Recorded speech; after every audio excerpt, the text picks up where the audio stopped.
नमस्कार। सभी प्रेमी जनों को गुरु पूर्णिमा की हार्दिक शुभकामनाएं। आषाढ़ शुक्ल पूर्णिमा को गुरु पर्व के रूप में मनाते हैं, गुरु पूजन के लिए। इसी दिन आदि गुरु महर्षि वेदव्यास की भी जयंती मनाई जाती है। महर्षि वेदव्यास वेदों के और महाभारत के रचयिता थे। और इसी दिन आदि गुरु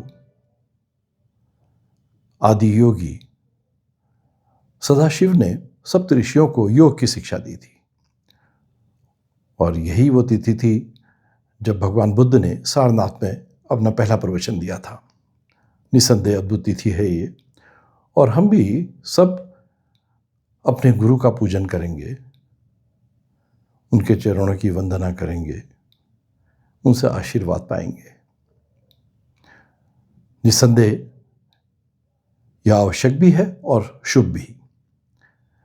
लेकिन आज मैं आपके सामने एक विचारणीय प्रश्न रखना चाहता हूं। क्या गुरु को मान लेना ही पर्याप्त है? क्या गुरु को मानना पर्याप्त है? यदि इसका उत्तर हां है, तो पूरी दुनिया भर में असंख्य लोग अपने गुरु को मानते हैं, लेकिन उनके जीवन में शांति, सुख, संतोष, आनंदमय सिद्धि दिखाई नहीं पड़ती। ऐसा क्यों है?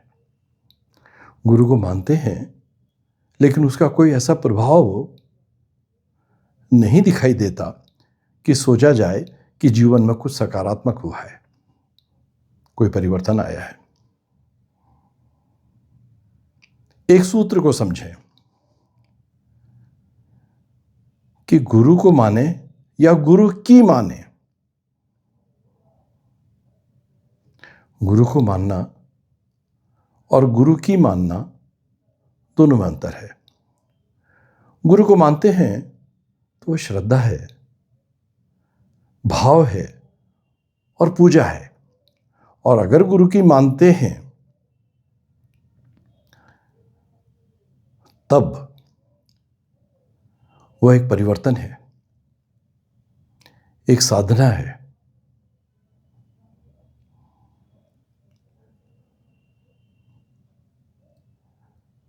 दोनों में बड़ा अंतर है। एक में भाव तक पहुंचते हैं और एक से साधना में पहुंचते हैं, और साधना से सिद्धि तक पहुंचने की यात्रा हो सकती है। दोनों दृष्टिकोण अपनी अपनी जगह पर है। और जैसी भक्त की या साधक की भावना है, वो मार्ग अपना सकता है जिसको जो रुचिकर लगे। ये बात तो सच है। लेकिन फिर भी जीवन में यदि परिवर्तन लाना है तो गुरु को माने जरूर, लेकिन गुरु की माने, गुरु की सुने। महाराज कहते थे, तुम सुनते ही नहीं हमारी, हम कहते हैं लेकिन तुम सुनते नहीं हो। क्या सुनाना चाहते थे महाराज? महाराज का संदेश, महाराज का उपदेश या महाराज का आदेश कोई बड़ी लंबी चौड़ी शिक्षा नहीं थी। बड़ी सरल से 3 शब्द थे, त्रिसूत्र मैं कहूंगा उसको। सबसे प्रेम करो, सबकी सेवा करो और सब में भगवान को देखो, यानी स्मरण करो। प्रेम, सेवा और स्मरण।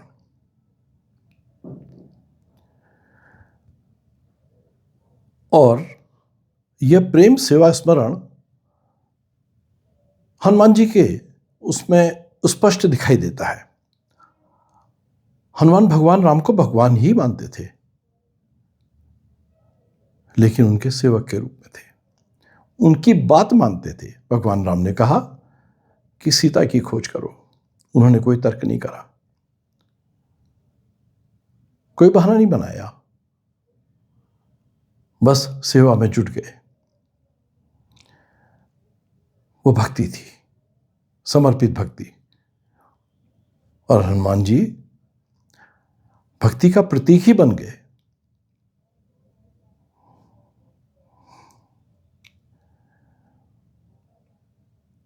गुरु की मानना कैसे है? महाराज कहते हैं कि तुम हमारी सुनते नहीं हो। गुरु कहते हैं भाई क्रोध मत करो, लेकिन हमसे क्रोध छूटता नहीं। गुरु कहते हैं सबकी सेवा करो, और हम अपने ही सुख की सेवा में लगे रहते हैं। गुरु कहते हैं सब में भगवान देखो, और हमको तो सब में दोषी दोष दिखाई देते हैं। क्या माना हमने इसमें से?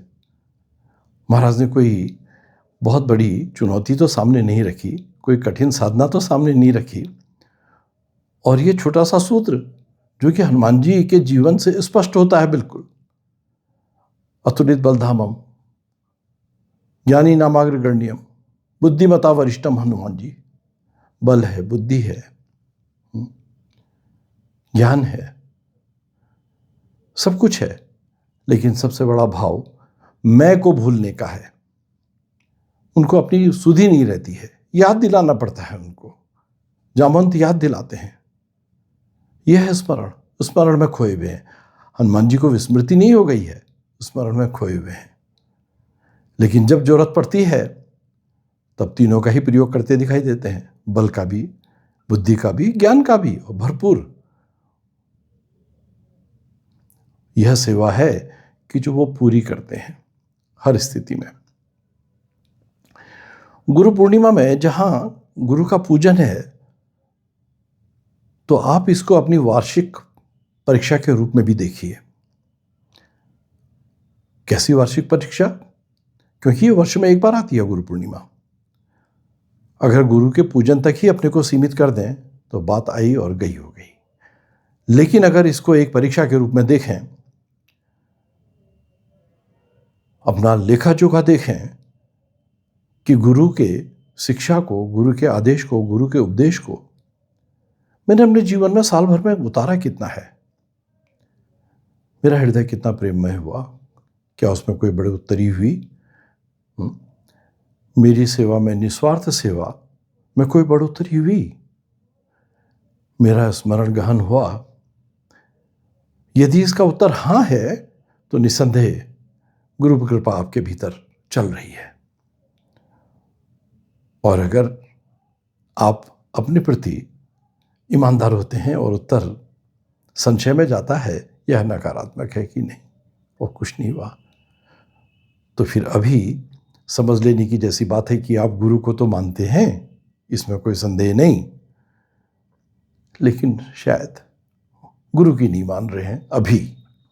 उसका ये भी अर्थ नहीं कि आइंदा नहीं मानेंगे, अभी नहीं माना और उसको रियलाइज कर लिया नहीं माना है, अब मानेंगे, और फिर आपकी साधना शुरू हो जाती है, क्योंकि परिवर्तन लाएगा ये। उनके शिक्षा का सार है ये, निरर्थक नहीं है, गहन अर्थ है इसका। क्योंकि महाराज जी के जो उस समय के भक्त मंडली थी, उन सबको महाराज जी की शिक्षाओं ने छुआ, महाराज जी के प्रेम ने छुआ। महाराज जी प्रेमावतार थे, वो किसी को मजबूर नहीं करते थे कि तू ऐसा कर। हैं, महाराज जी का भक्त होने के लिए आपने कुछ विशेष आयोजन नहीं करना है, कोई शर्त नहीं माननी है, कोई शर्त नहीं थी। आओ, खाओ और जाओ।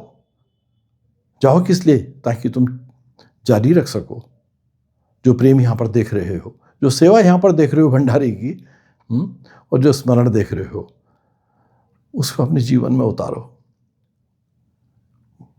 अगर पारस के संपर्क में आके लोहा सोना नहीं हुआ तो फिर वो कैसा पारस है? ये एक बहुत बड़ी बात है। तो कैसे हो गुरु पूजन? फूल चढ़ाने से, चरण वंदना करने से, कुछ गुरु को अर्पित करने से। क्या अर्पित कीजिएगा गुरु को? फूल। फूल मुरझाने शुरू हो जाते हैं जैसे ही आप उसको पेड़ से अलग करते हो, उसके पौधे से अलग करते हो। तो कौन से ऐसे फूल हैं जो मुरझाए नहीं, जिनको आप प्रेम के साथ गुरु के चरणों में यह कह के रख सकें, गुरु जी आपके लिए फूल लाया हूँ, वो त्याग का फूल है, वो आपके अहंकार के त्याग का फूल है, आपके क्रोध का त्याग का फूल है। जो कुछ नकारात्मकता जीवन में है उसको गुरु चरणों में निसंकोच डाल दीजिए, क्योंकि गुरु के चरण की एक विशेषता और भी है। समरथ को नहीं दोष गुसाई, रवि पावक सुरसरी की नाई। सर्वसमर्थ गुरु के चरण हैं, सब कुछ कर सकते हैं। और महिमा कैसी है उनकी? रवि पावक सुरसरी की नाई। इनको दोष नहीं दिया जा सकता।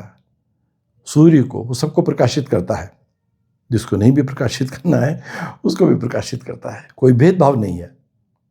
अग्नि भक्ष अभक्ष सबको जलाती है, कोई भेदभाव नहीं है। जहां भोजन उस पर पकता है वहां दाह संस्कार भी उसी अग्नि में होता है, मुर्दे को भी वही जलाती है। और गंगा मैया सब कुछ क्या नहीं, पाप वो धोती है, गंदगी वो ले जाती है, लेकिन उसकी पवित्रता में कोई परिवर्तन नहीं आता। समर्थ है, गुरु के चरण समर्थ है। आपकी नकारात्मकता, आपकी कमियां, आपके पंचक्लेश,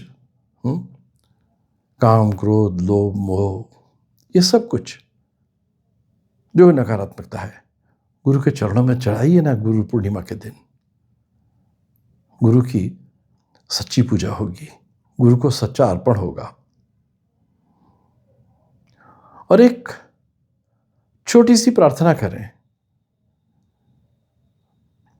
हनुमान चालीसा में 3 शब्द आते हैं, बल बुद्धि विद्या देहि मोहि। बल बुद्धि विद्या किस चीज के लिए चाहिए आपको? क्या केवल जीवन को और सुदृढ़ बनाने के लिए? क्या प्रभुत्व को बढ़ाने के लिए, अपने अहंकार को तृप्त करने के लिए, और भोग करने के लिए? या बल इसलिए चाहिए कि आप और सेवा कर सकें? बुद्धि इसलिए चाहिए कि आप और स्मरण कर सकें? और विद्या ऐसी विद्या हो जिसका परिणाम प्रेम हो। सिया राम में सब जग जानी, प्रेम ही प्रेम, जिधर देखो सब सिया राम है। जब सब सिया राम दिखा देंगे तो सेवा एक सहज भाव होगा। अपने में भी वही देख रहे हैं, ये नहीं कि औरों में सिया राम दिखाई दे रहे हैं, अपने में नहीं दिखाई दे रहे। मैं नहीं रहा, सब सिया राम में हो गया। सिया राम में सब जग जानी, सब में आप भी शामिल हैं, आप उस सब से अलग नहीं हैं। इसलिए वैदिक प्रार्थना है, लगती है कैसी प्रार्थना कर रहा कोई, सर्वे भवन्तु सुखिनः सर्वे सन्तु निरामया सर्वे भद्राणि पश्चात्। ये सब के लिए क्यों? अपने को छोड़ दिया, अपने लिए कुछ नहीं चाहिए? नहीं, अपने लिए चाहिए। ये ज्ञान की पराकाष्ठा है कि सब अगर होंगे तो उन सब में मैं भी तो शामिल हूं, मैं उनसे अलग कब हूं? जब तक मैं अपने को अलग समझ के लिए अपने लिए अलग करता हूं तो मैं सभी चीज से अलग हो जाता हूं। तब मेरे मित्र भी होते हैं तो शत्रु भी होते हैं, मेरे सहयोगी होते हैं तो मेरे विरोधी भी होते हैं, कि मैं और सब बाकी अलग अलग है। तो इस गुरु पूर्णिमा में एक मंत्र को याद रखें कि गुरु को मानने से नहीं होगा। क्या कीजिएगा गुरु के बारे में जान के? किताबें हैं, वीडियो हैं, कहानियां हैं, कथाएं हैं, कोई अंत नहीं है, लेकिन जानने का परिणाम क्या होगा? गुरु को, गुरु ईश्वर रूप है, आप उनको भगवान मानते हैं? राम अगम्य बुद्धिमन वाणी, जो बुद्धि मन और वाणी से वैसी अगम्य है, और उसको क्या जानिएगा? क्या इतिहास जानना है? क्या जीवनी जाननी है? उससे होगा क्या? होगा जो कुछ वो गुरु की मानने से होगा। ध्यान दें इस बात पर, बहुत गहरा ध्यान दें इस बात पर कि महाराज जी ने जो कहा है 3 शब्द में, उसमें सब कुछ आ जाता है। ज्ञान आ जाता है, कर्म आ जाता है, भक्ति आ जाती है। ये त्रिधारा जहां मिल जाए, यहीं प्रयागराज आपके जीवन में बन जाता है त्रिवेणी। तो इस गुरु पूर्णिमा को आपके जीवन में इस त्रिवेणी में महास्नान हो, गुरु की कृपा का स्नान हो, महाप्रसाद आपको मिले, आपके संकल्प सिद्ध होएं, यही सिद्धि है आपके संकल्प की, कि अगर संकल्प सिद्ध हो जाए कि गुरु मुझको इतना बल दीजिए कि मैं सेवा कर सकूं और सेवा कर सकूं, ऐसी बुद्धि दीजिए कि मैं स्मरण कर सकूं, और विद्या ऐसी दीजिए जिसका परिणाम केवल प्रेम हो आपके चरणों में। सबको प्रेम, सिया राम में सब जग जानी। मेरी फिर से आप सबके प्रति बहुत बहुत शुभकामनाएं। गुरु चरणों में बार बार वंदन। कोई बंधन न हो, केवल वंदन हो। सदगुरु प्रणाम, बार बार प्रणाम आपके चरणों में। आप सबको मेरे नमस्कार।